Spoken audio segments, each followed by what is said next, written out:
Assalaamu calaykum waraxmatullaahi wabarakaatu. Kusoo dhawaada muuqaal cusub. Waa cabitaan yar oo fudud, faa'iidadiisana inta lagu soo koobi karin. Maasha Allah, boqolkiiba boqol cunugaada hooyo hurdadiisa dayarta ama hooyo xaamilo ee tahay ama nuujin ee ku jirto. Isticmaal hooyo hurdo si fudud ayaa ku hurdo ama si dabiici ayuu kugu soo hurdada. Maasha Allah, wuu wanaagsan yahay. Wuxuu kaloo u wanaagsan yahay caafimaadka ilkaha. Wuxuu kaloo u wanaagsan yahay maasha Allah, boqolkiiba boqol difaaca jirka ayuu kor u qaadaa. Marka ugu dadaal hooyo ilmahaaga ama hooyooyinka ama dhammaan bini'aadamka oo dhan ayuu u wanaagsan yahay. Jab ayaan soo diyaarsaday iyo koob caana iyo xabad moos ah. Wuu adag yahay markuu jab saa'id uma baahni. Waxaan u diyaarinayaa waa ilmo marka saa'id hadaa u adkaysid. Ilmaha saa'id wax u adag ma jeclo, xoogaa inuu smooth yahay ama uu jilicsan yahay ayay jecel yihiin.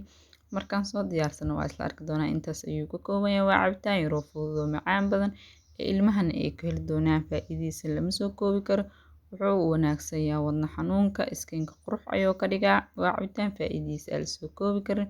Boqolkiiba boqol jirka wuxuu ka saaraa sunta. Maasha Allah, boqolkiiba boqol waa cabitaan caafimaad ah. Markaan soo diyaariyo sidaan qurux badan ayuu noogu soo baxay shamaamka ama batiiqi. Waa cabitaan yar oo milki sheego macaan badan oo ilmaha ay ka heli doonaan.